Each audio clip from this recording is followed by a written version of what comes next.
A paz do Senhor, aos irmãos, Pastor Ricardo, diretamente aqui do quarto de oração.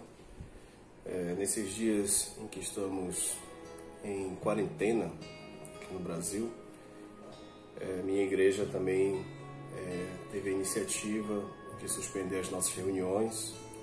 Então, por esse motivo, nós estamos aqui disponibilizando algumas lições bíblicas da Escola Bíblica Dominical, que é ministrada nos domingos pela manhã. Eu participo ali da igreja do Arsenal, no Templo do Arsenal. Então, gostaria nesse momento de compartilhar com você que está escrito, a lição de número 12, que vai falar um pouco aqui sobre a mulher encurvada.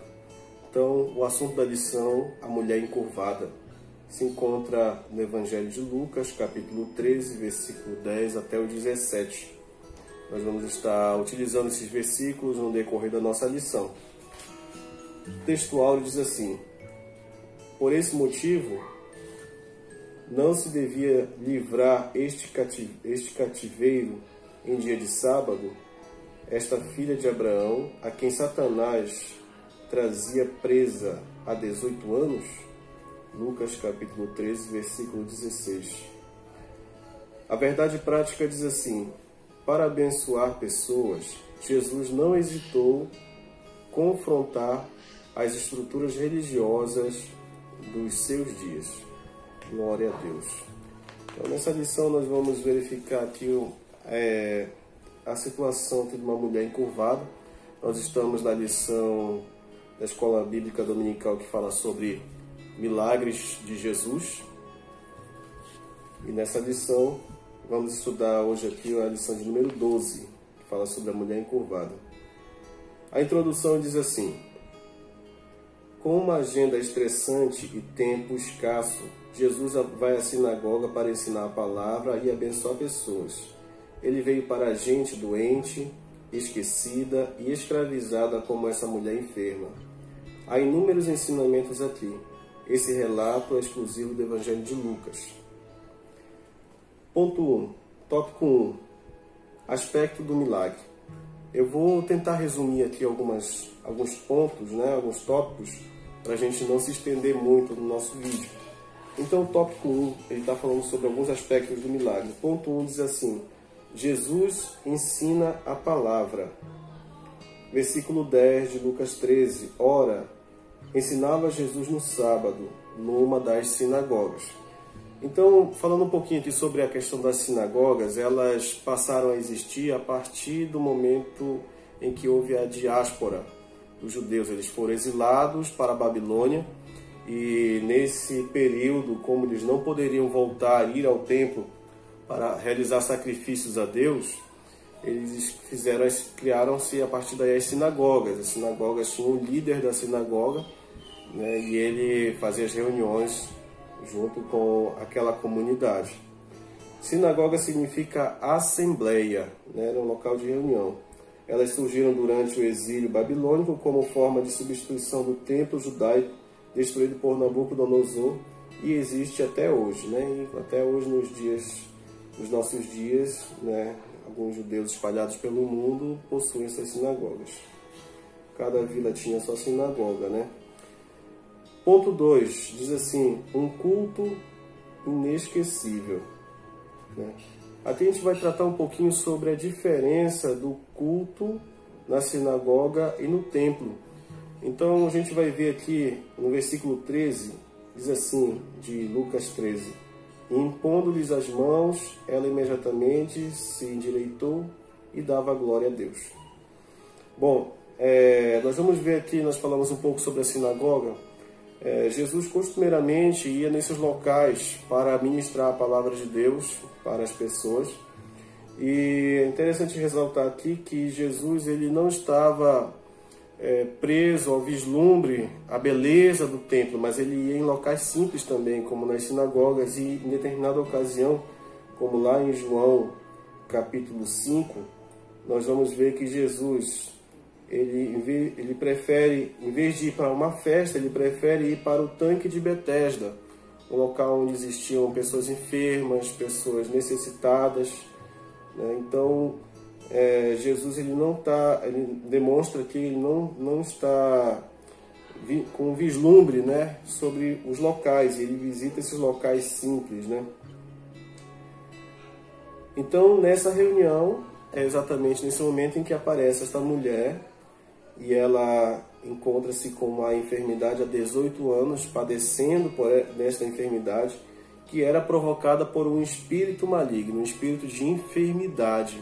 Então, a palavra deixa muito claro aqui, né? Existem alguns tipos de enfermidade que são causadas exatamente por espíritos malignos, né? E Jesus viu a situação desta mulher e imediatamente ele a cura naquele lugar. Continuando aqui a leitura da nossa revista,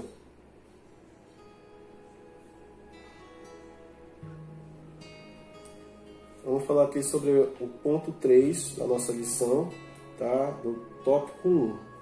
O ponto 3 ele fala assim: a religiosidade demasiada. O chefe da sinagoga, indignado de ver que Jesus curava no sábado, disse à multidão: 6 dias há em que se deve trabalhar. Vinde, pois, nesses dias para seres curados e não no sábado. Lucas 13, 14. Sobre esse ponto é interessante ressaltar que o sábado ele foi realmente instituído por Deus no Antigo Testamento, né? E eu queria ler esse trecho aqui na revista, que ele fala assim: é verdade que Deus ordenou descansar no sábado, mas ele nunca disse que não deveria fazer o bem e efetuar curas. E é exatamente isso. O sábado ele foi feito para o ser humano e não o ser humano para o sábado. O sábado era um dia de descanso, né, que Deus ordenou ao seu povo. A Bíblia diz que no 7º dia, após Deus ter feito a criação, ele descansou. E ao sábado, aliás, após 6 dias realizando a criação, no 7º dia ele descansou. E ele ordenou na lei de Moisés que o sábado fosse instituído como um dia de descanso, né? Mas jamais Deus ele proibiu de se fazer o bem no dia do sábado. O modelo de espiritualidade farisaica era essencialmente legalista. Aí é que está o ponto. Os fariseus na época de Cristo, eles eram pessoas totalmente legalistas, né? Então eles não estavam satisfeitos apenas com as leis de Moisés. Eles tinham mais centenas de outros rituais, então 600 rituais mais ou menos. Isso incluía lavar as mãos antes de comer, né? Era a própria quantidade de caminhadas em que se podia dar durante o sábado, quantidade de mordidas, né? Morder, né? Mastigação. Então existiam diversos rituais em que os judeus utilizavam, além dos mandamentos de Deus, né? Além do decálogo. Então nós vamos ver aqui os fariseus com uma visão muito legalista a respeito das coisas de Deus, né? Eles gostavam inclusive de andar com versículos bíblicos, né, impressos, pregados em suas roupas, talvez pensando que agindo dessa forma, teriam direito em relação ao reino dos céus, né? E Jesus, Deus, ele vem mostrar que na verdade todo homem pecou, estava realmente destituído da graça e precisava de um Salvador, Cristo Jesus. A salvação, para todos nós que conhecemos a palavra, é mediante a graça de Deus por meio da fé em Cristo Jesus. Está lá em Efésios capítulo 2. Então não é as nossas obras que aparentemente possam parecer obras de justiça, como era o caso dos fariseus, o legalismo, né, que poderá nos justificar diante de Deus, mas a nossa fé em Cristo. Glória a Deus.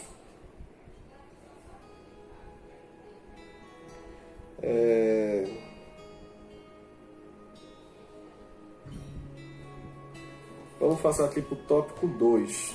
Tópico 2 da nossa lição. O que revela sobre Jesus. Longe de serem atos isolados, os milagres de Jesus revelam seu caráter, sua natureza e seu propósito. Ponto 1. Ele diz assim: ele vê pessoas simples.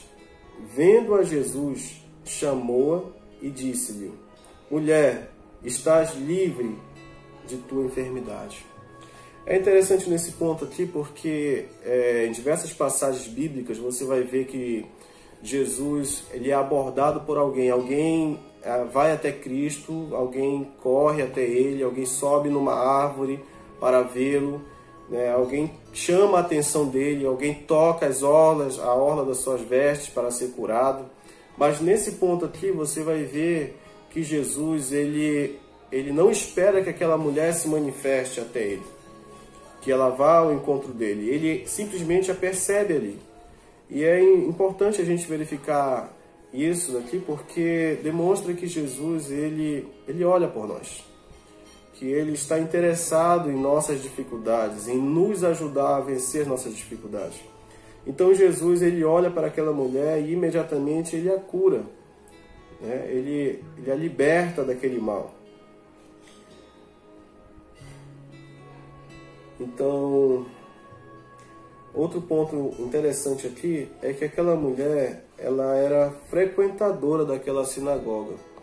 Então a gente imagina quantas vezes ela foi naquela sinagoga, quem sabe não teve nenhuma assistência dos líderes ou daquelas pessoas que frequentavam aquela sinagoga. E essa lição ela aborda muito esse aspecto em relação ao verdadeiro foco do que é o Evangelho, porque a obra de Deus não é o templo, a obra de Deus não são os prédios, a obra de Deus ela não é coisas materiais, a obra de Deus são vidas, são pessoas. Então esta lição ela aborda muito claro esse aspecto e eu acho muito importante falar sobre isso, porque a gente vai ver que a religiosidade humana ela acaba nos conduzindo para esse ponto, né? A religiosidade humana ela nos faz nos tornar insensíveis a que realmente importa. E quando nós olhamos para Cristo, que é acima de qualquer religião que você possa assumir, porque Cristo ele não é uma religião, ele é uma pessoa que se relaciona com aqueles que o buscam, aqueles que querem encontrá-lo, que se dedicam a Ele. Cristo se relaciona com as pessoas. E ele imediatamente, essa mulher que vivia ali, Jesus vê ela e ele a cura e ele a restaura. Imagina o que ela pode ter passado ali, né? Talvez sofrendo algum bullying em algum momento. Esta mulher corcunda, essa mulher curvada, né? Jesus vê as pessoas simples e pequenas. A religião institucionalizada daqueles dias tirou dos líderes a capacidade de ver e amar pessoas. Que tristeza!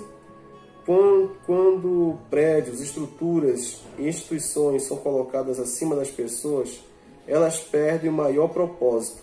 Uma pessoa vale mais do que instituições. Glória a Deus. O ponto 2 do tópico 2 diz: Ele liberta. Vendo a Jesus, chamou e disse-lhe: Mulher, estás livre da tua enfermidade. Jesus veio para libertar o ser humano. Glória a Deus. Aqui em Atos capítulo 10, versículo 38, diz assim: Deus ungiu a Jesus de Nazaré com o Espírito Santo e com poder, o qual andou por toda parte fazendo bem e curando a todos os oprimidos do diabo, porque Deus era com ele. Glória a Deus. Então Jesus ele veio para libertar o ser humano. Se tem uma coisa que está no coração de Deus é que o homem seja livre do pecado, livre das correntes que o aprisionam, livre do inimigo, do diabo que o aprisiona através do pecado, livre das enfermidades. Jesus veio para nos libertar. Todo espírito que encurva, que achata, que diminui potencialidades, é maligno na sua essência. Essa enfermidade ela era espiritual.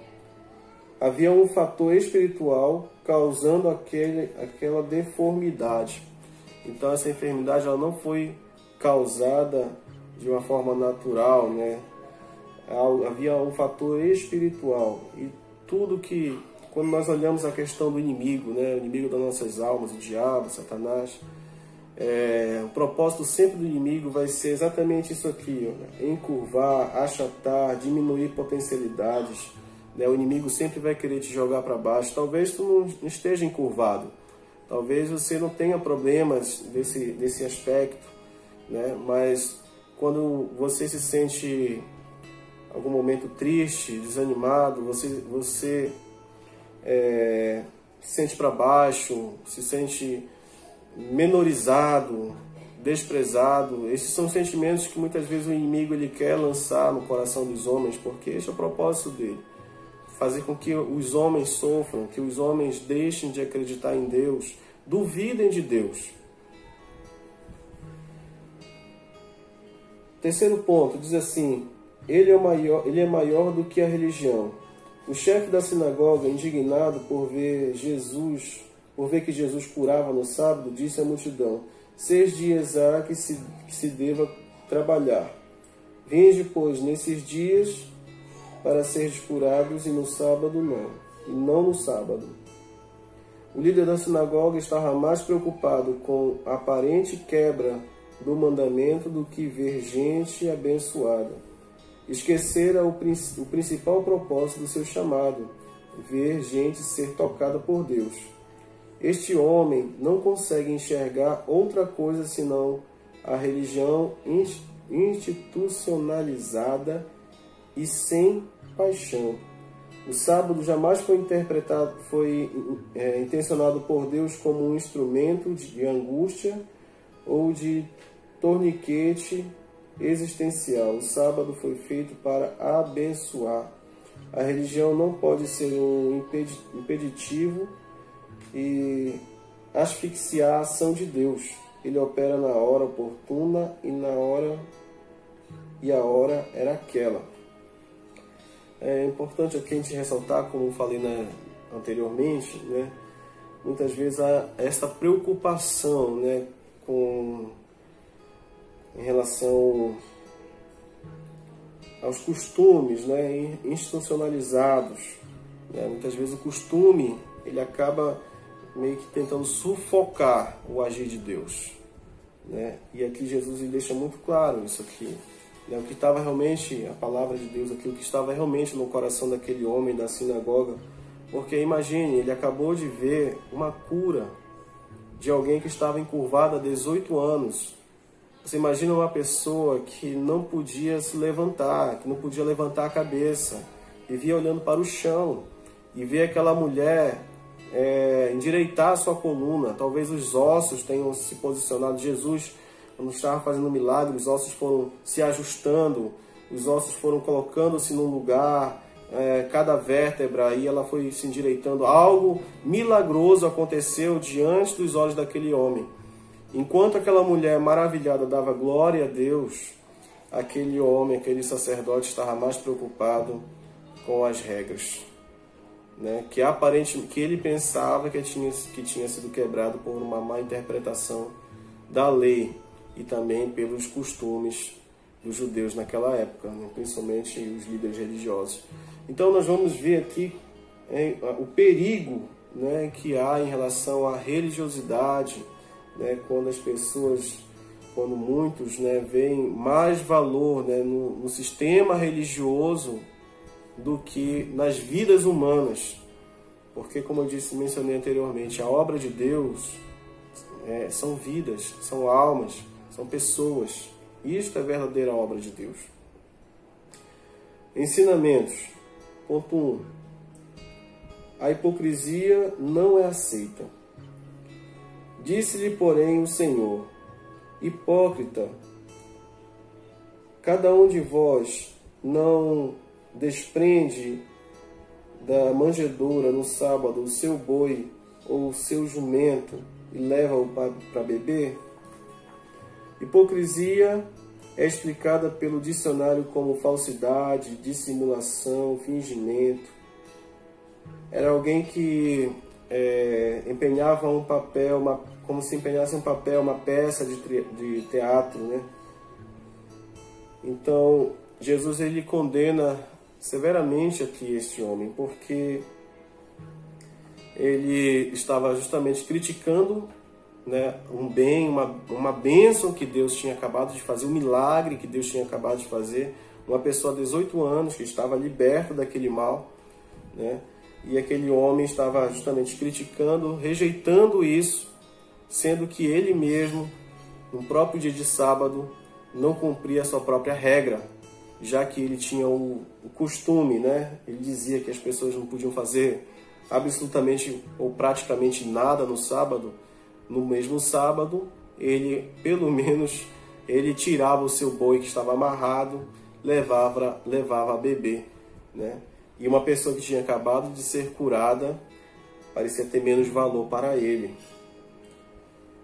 Os profetas, aqui continuando nossa leitura, os profetas hebreus desmascaravam o verniz religioso dos seus dias. Tem um texto aqui em Isaías, capítulo 29, versículo 13. Eu vou ler aqui com você. Isaías.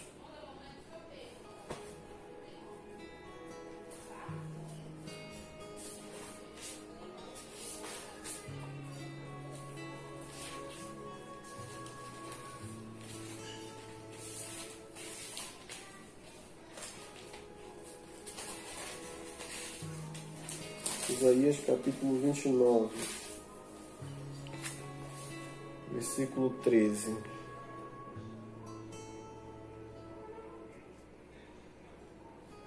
Diz assim: portanto, o Senhor disse, como este povo aproxima-se de mim com suas bocas, e os seus lábios me honram, porém, tem afastado seu coração para longe de mim, e seu temor com relação a mim é ensinado pelo preceito dos homens. Então nós vamos ver aqui em Isaías 29, em que muitas vezes as pessoas se aproximavam de Cristo, aliás, se aproximavam de Deus no templo, mas apenas aparentemente, né? Apenas assumiam uma aparência de que serviam a Deus, mas os seus corações estavam realmente distantes de Deus, né? Continuando aqui, não há como servir a Deus com fingimentos. O hipócrita julga os erros dos outros, mas ignora os seus. Ao agir assim, o hipócrita julga e condena a si mesmo. Suas próprias palavras o apanham. Então, isso aqui é uma verdade. Nós acabamos de ver aqui, inclusive, esse líder, né, dessa sinagoga, ele, ao sábado, que ele condenava, né, que não se podia nem realizar milagres ou cura, mas no sábado ele ia todo sábado lá desatar o seu cavalo, né, seu burrinho, para levar a tomar água, né, a beber. Vamos ver aqui, continuando aqui o nosso estudo, ponto 2, cuidado com as prioridades, né? Esse cuidado com as prioridades é exatamente o que nós acabamos de falar aqui. Lucas 13:15, né? Ele diz assim: disse-lhe, porém, o Senhor, hipócrita, cada um de vós não desprende da manjedoura no sábado o seu boi ou o seu jumento para levar a beber?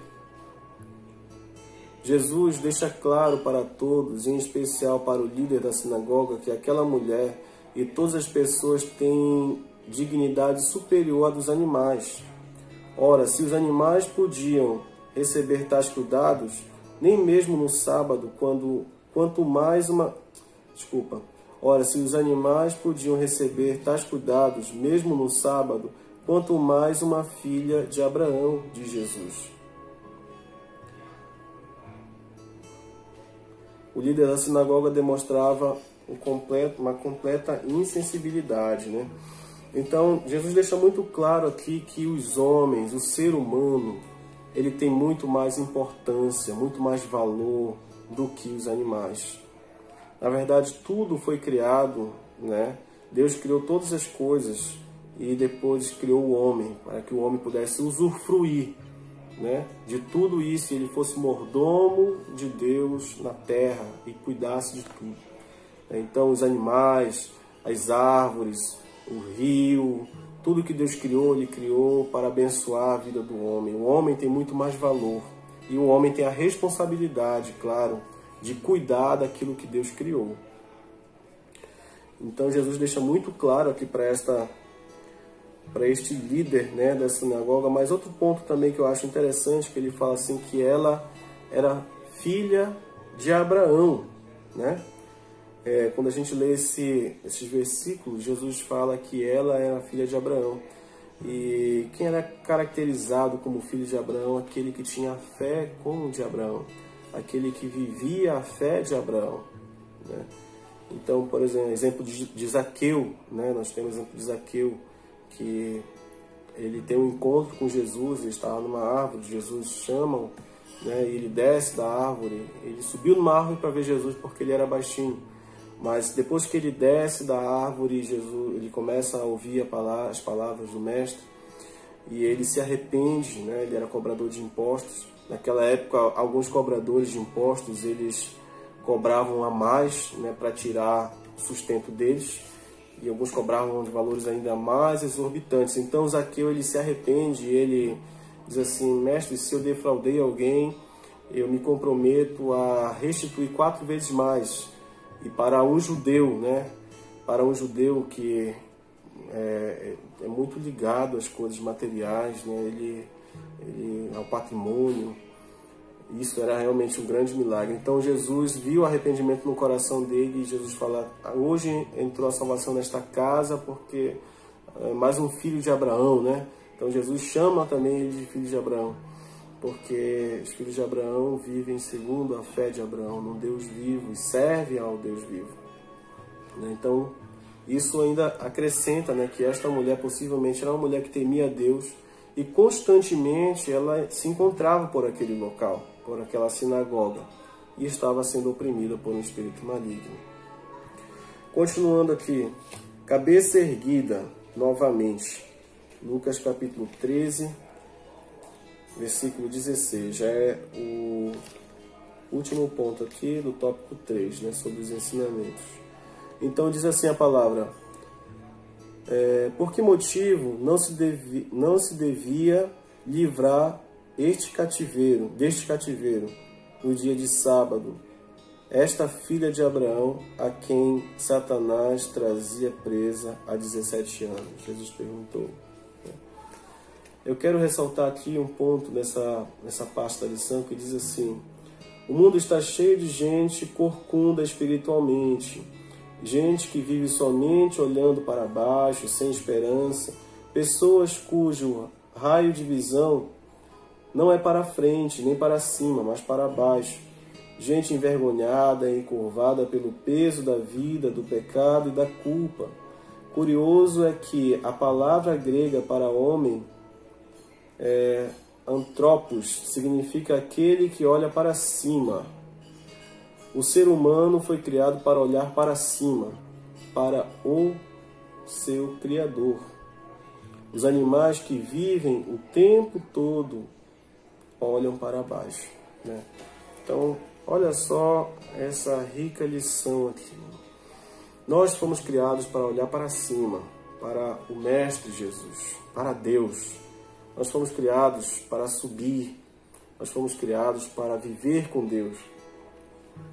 Os animais, né, que são parte também da criação de Deus, eles costumeiramente olham para baixo. Mas Deus nos criou à sua imagem, segundo a sua semelhança, para que reinássemos aqui, dominássemos sobre tudo. Por isso nós olhamos para cima. Deus nos dotou de grande inteligência, de grande conhecimento, algo que não se vê em nenhum outro animal, né? Na verdade, entre a criação de Deus, né? É apenas no ser humano. Então, meu amado irmão, se você tem olhado para baixo, se você tem se sentido abatido pelo pecado, talvez por uma enfermidade, por alguma situação de dificuldade na sua vida, há uma solução para você, que se chama Jesus Cristo. E nesse momento, se você crê nele de todo o seu coração, você pode confessar a Cristo Jesus, aí mesmo no seu lugar, dizendo: Senhor Jesus, eu creio em Ti e eu te confesso como meu Salvador. E a partir daí, meu amigo, você viver pela fé em Cristo Jesus, porque Ele vai te dar uma nova esperança, porque a solução do que você vive hoje está em Cristo. Não há outro meio, outra saída. É Jesus Cristo. A aplicação pessoal diz assim: a religiosidade dos dias de Jesus era fria e desalmada. Ela havia perdido o foco nas pessoas.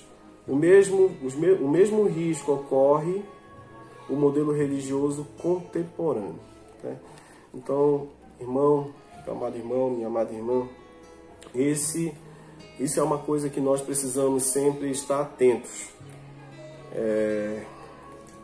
Realmente devemos procurar amar mais as pessoas, amar menos objetos, amar menos as demais coisas, porque o que importa realmente são as pessoas, elas é que permanecem. Tudo aqui se vai, tudo aqui se acaba, mas a alma, a vida humana, ela é eterna e ela tem um valor sem igual, porque Cristo Jesus veio a esse mundo para morrer pelos homens.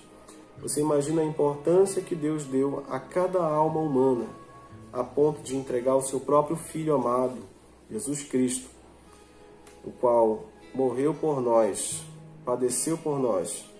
A Bíblia diz que Ele sofreu por nós e foi transpassado por nós, pelos nossos pecados, para nos dar vida eterna. Então imagina a importância que cada alma possui, cada vida possui. Que através dessa lição hoje que nós aprendemos aqui, possamos olhar para as pessoas com o olhar de Cristo, e não com o olhar religioso ou com o olhar legalista. Concluindo a nossa lição, ele diz assim, algumas perguntas, né? Primeira pergunta, ele diz assim: complete a frase. O que significa sinagoga? Lá no início da nossa lição, assembleia. Tá? Segunda pergunta: na escala de valores dos religiosos, o era mais importante que as pessoas? O que os religiosos consideravam mais importante do que as pessoas? O sábado. Jesus liberta uma mulher que estava escravizada por um espírito de enfermidade. Quanto tempo essa mulher estava escravizada? Há 18 anos. Então, está aqui encerrada a nossa lição, Escola Bíblica Dominical, Assembleia de Deus em Belém. Nesse momento, a nossa igreja vai estar cumprindo aqui um período, a princípio de 15 dias, sem reuniões, aderindo aí para medidas preventivas em relação ao avanço do coronavírus. Eu quero te convidar, juntamente comigo, nesse período, se você está buscando a Deus com a sua família, buscando a Deus na sua casa, orando pela nossa nação, pelo nosso povo, pedindo a Deus pela nossa gente, e estudando conosco, né? O canal Quarto de Oração vai estar disponibilizando mais outros estudos durante a semana, e eu me comprometo aqui com todos a gente estar junto nesse período de dificuldade, nossa nação, e crendo que toda provação, toda privação, ela é passageira, e logo logo vai passar e vamos retornar à nossa vida cotidiana, sem deixar Jesus de lado.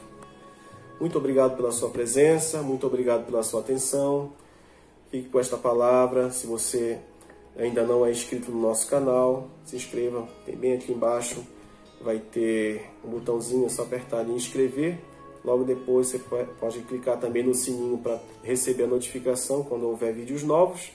Se você gostou desta mensagem, deixe também o seu like aqui para nos ajudar, para que o canal possa ser mais divulgado e a palavra do Senhor possa ser difundida de uma forma mais ampla, né?